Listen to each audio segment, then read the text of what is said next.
আসবে কিভাবে ভদ্র মানুষগুলি? ক্ষমতা আসবে কিভাবে ভদ্র মানুষগুলি? আমার তো টাকা নেই, আমি তো হাজার হাজার টাকা চুরি করি নেই, আমি কিভাবে একটা ভোট 5,000 টাকা দিয়ে কিনবো? আমাকে বলুন তো, আমার দ্বারা সম্ভব কিভাবে? আজকে যারা লুটপাট করেছে এদেরকে ভোট থেকে চিরজীবনের জন্য বয়কট করতে হবে। এরা ভোটে আসতে পারবে না।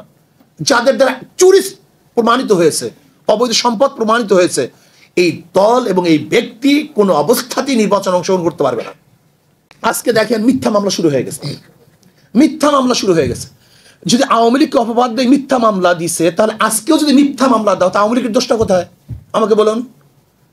আওয়ামী লীগ কি করছে? চাঁদাবাজি করছে। আজকেও যদি চাঁদাবাজি করি, তা আওয়ামী লীগের দোষটা কোথায়? আওয়ামী লীগ জুলুম করছে, অত্যাচার করছে, আজকেও যদি জুলুম অত্যাচার করি, তা আওয়ামী লীগের দোষটা কোথায়?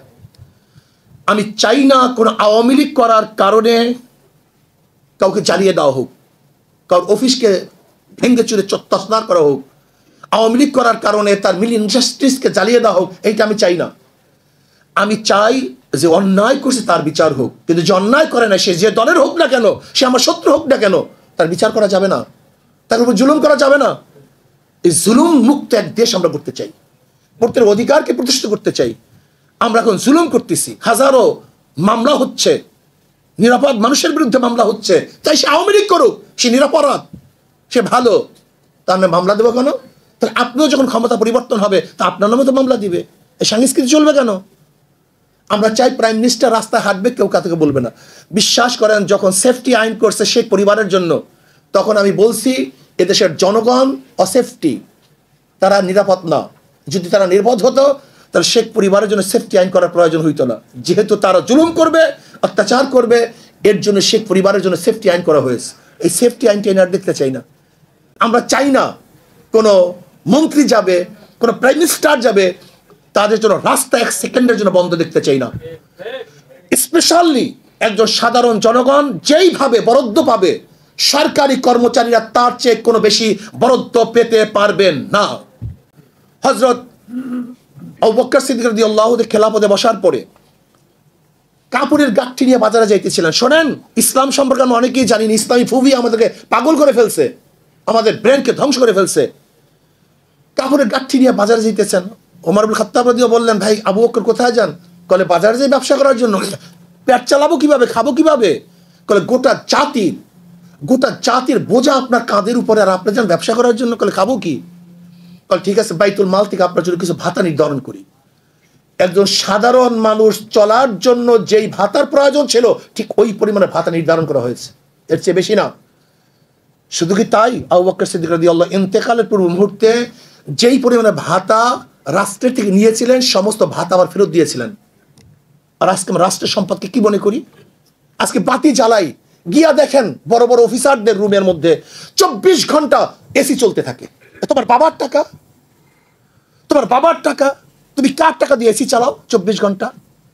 তুমি পাজরো গাড়িতে চলো, মার্সিডিজ গাড়িতে চলো, কার টাকা দিয়ে চলো? এই খয়রাতি ভিক্ষুক। আজকে হাজারো ভিক্ষুক মানুষ, বিধবা, মিসকিন, এতিম, তাদের টাকা দিয়ে তুমি গাড়ি বাড়ি, এসি, অমুক তমুক, তোমার নিজের টাকা দিয়ে হেলিকপ্টার কিনো, তুমি প্ল্যান করো তোমার টাকা দিয়ে, এটা তোমার ব্যক্তিগত টাকা। কিন্তু রাষ্ট্রের একটা টাকা অপচয় হোক, এটা আমরা চাই না। একটা টাকা চাই না, পয়সা অবশ্যক হোক, এটা আমরা চাই না। রাষ্ট্রের প্রত্যেক কর্মচারীকে দেশের অবস্থার আলোকে বাজেট করতে হবে দেশের আলোকে।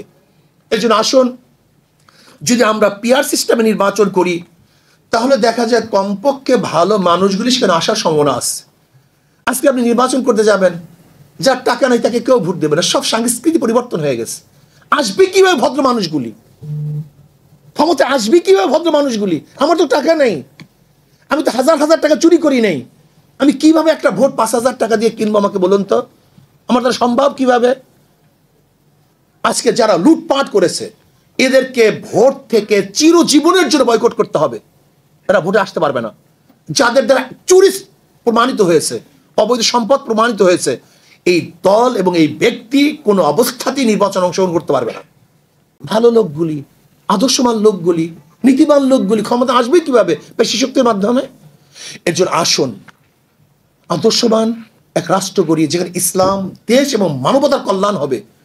ইসলাম দেশ, মানবতার কল্যাণ হবে, সমস্ত নাগরিক অধিকার প্রতিষ্ঠিত হবে, যেখানে মুসলিম, হিন্দু, বৌদ্ধ, খ্রিস্টান, রিচি, চামার, কামার, মুসি, তাঁতি, মেতর সহ প্রত্যেকটা নাগরিক অধিকারকে প্রতিষ্ঠিত করতে পারবো।